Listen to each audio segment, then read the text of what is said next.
This is my favorite pair of pants. I absolutely love them, from the fabric to the way they fit, and I'm scared of losing them. So I'm gonna make a pattern out of this so I can make as many copies of this as I want. Let's do it!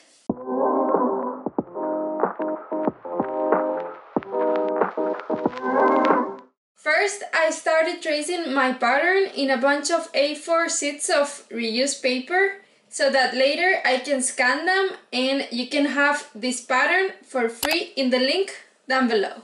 Just to let you know, these paints that I'm using don't have pockets.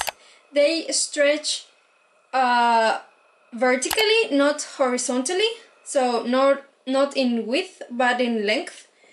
And the only complex element is the waistband, since it's part of the pants. It's not an external element that was added later, so that's something to consider when I made this pattern. Starting with the front part of the pants, I flip them inside out and trace the outer seam of the front panel without seam allowance. Then I mark the crotch area just as a reference and traced again the inner seam of the front panel. Lay the pants very flat, and so it's gonna be easier for you to follow this seam line. Then make a straight line that connect the 2 points that are up, so the outer seam and the inner seam. And that will create the waistband. Why am I keep losing my ruler? Okay. The back panel is gonna be a bit more tricky, but totally doable. Okay?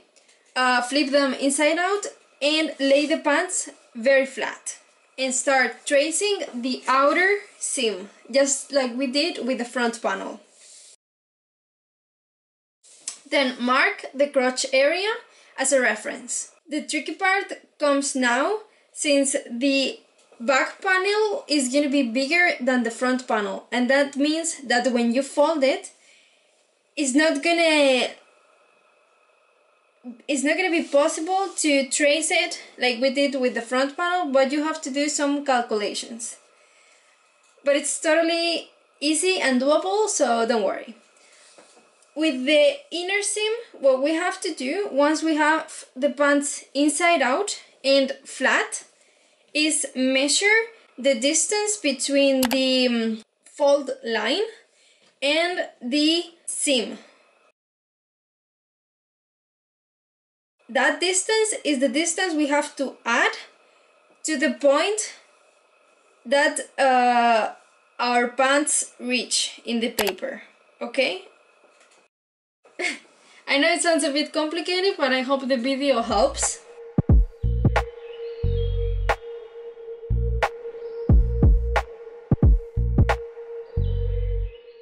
Lastly, I added 3 centimeters to the inner part of the waistband.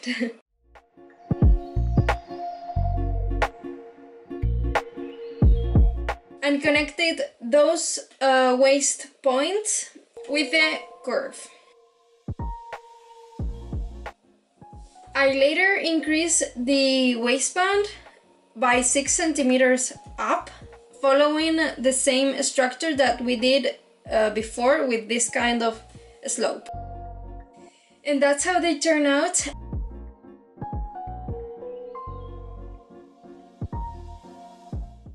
They don't need to be perfect, but just have in mind that if there is a part that you have some doubts about, better to increase than to decrease, because later we can have time and enough fabric to cut an extra part. The other way around, we wouldn't be able to do it, so it would turn into a very small piece for us. Just have that in mind. Alright, so I cut my patterns and they are looking pretty good. Now what we have left is to go shopping for the fabric. Let's go!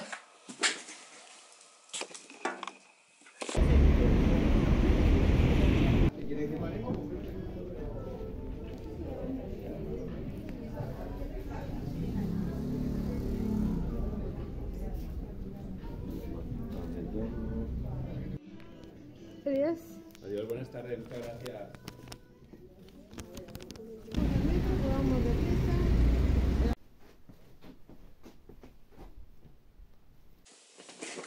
So we have the fabric here.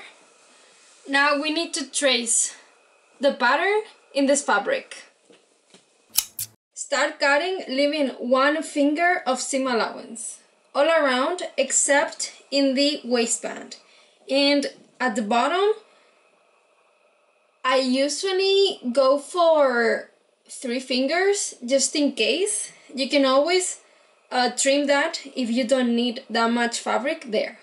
Everything's cut. Now we need to, let's see, it's gonna be tricky to explain, but you will understand. We are gonna do first one leg and then the other leg. So we need to take one piece that is the back and one piece that is the front. And then right size kissing, we are gonna pin them. And we are gonna pin the outer seam and the inner seam. Okay? Let's do it. I'll need to stand up and I'll need to put this little monster here. Okay. And remember, when you have the pattern, you can always use it for other fabrics, adapted to other sizes even. So it's very handy to have your patterns and to keep them somewhere you remember.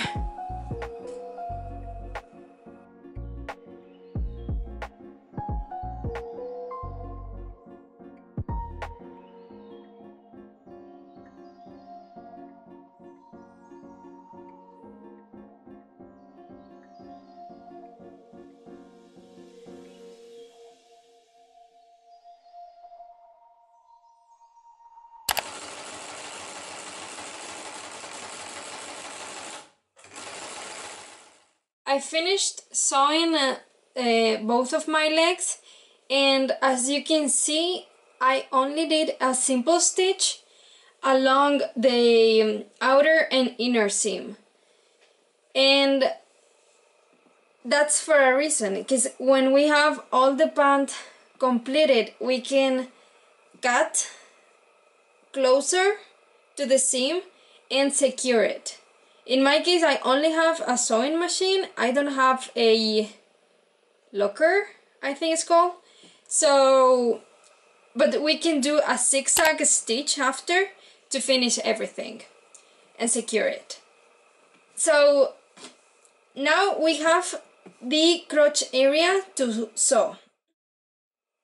And for that, we need to flip one of our legs right side out.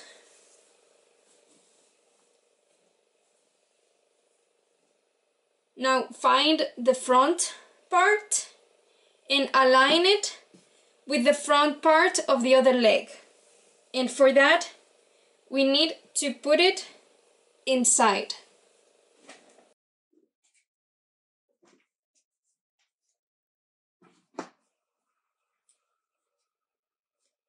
Put it inside and then pin them.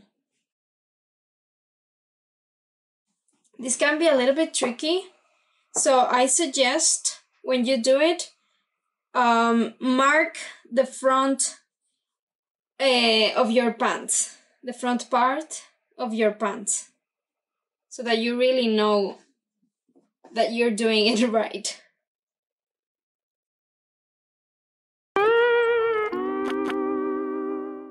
So everything's pinned in place. Now we need to sew it. Back to the sewing machine.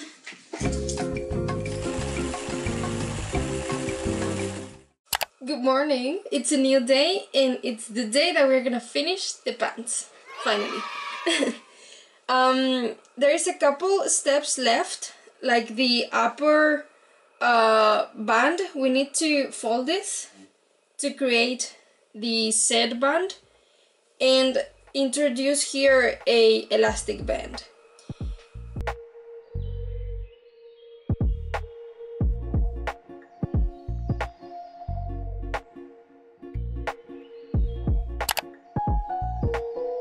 And secure all the raw edges, in my case with a zigzag stitch. And also I recommend, if you're gonna sew this band, that you should use another zigzag stitch, because it's gonna be more stretchy than a normal stitch.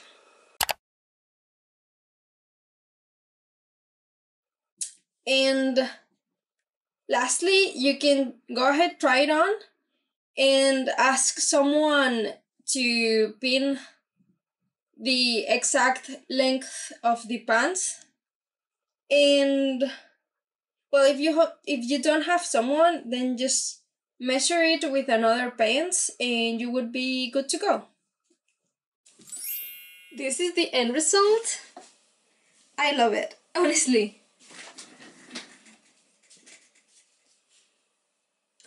I think it's very flattering, and probably that's due to the type of pattern that this is, and I honestly love it, how it looks. There was a couple changes I have to do, but it was very easy. And I think it was due to the stretch of this fabric in comparison with the other, since the other, this other fabric doesn't stretch much on the sides, but it does stretch from up to down. And in this other case, the pink fabric stretch both sides, and that was kind of crucial. And I had to double fold the waistband because it was too high originally from the pattern. But it's a very easy change, and you just have to, when you put the elastic, fold it twice, not out but in, and it will look like it's seamless. And that's a very, I think, flattering look. So yeah, and at the bottom, the front part and the back part didn't align. But that was not an issue, since you have to, at the end, try it on and arrange everything perfectly so that it's a straight line and you don't walk around stepping on your pants. And another trick I will tell you is that I would use the iron, because it's really easy when you fold the fabric and pin it to iron it, and then you will really see the folds that you did and you can follow them easily. But that depends on the type of fabric you pick, so yeah, have that in mind. And I think that's it. I would suggest also, if you pick a thicker fabric, first, it's gonna be more durable, and second, you don't have to worry about transparency. Because now, with this one, I do worry a bit. But yeah, or maybe pick a darker color. That would also help. And that's all I have to say. So, hope you enjoyed. Hope you tried. And if you do, please share with me, and I give you my feedback and answer any question you have. See you soon. Bye.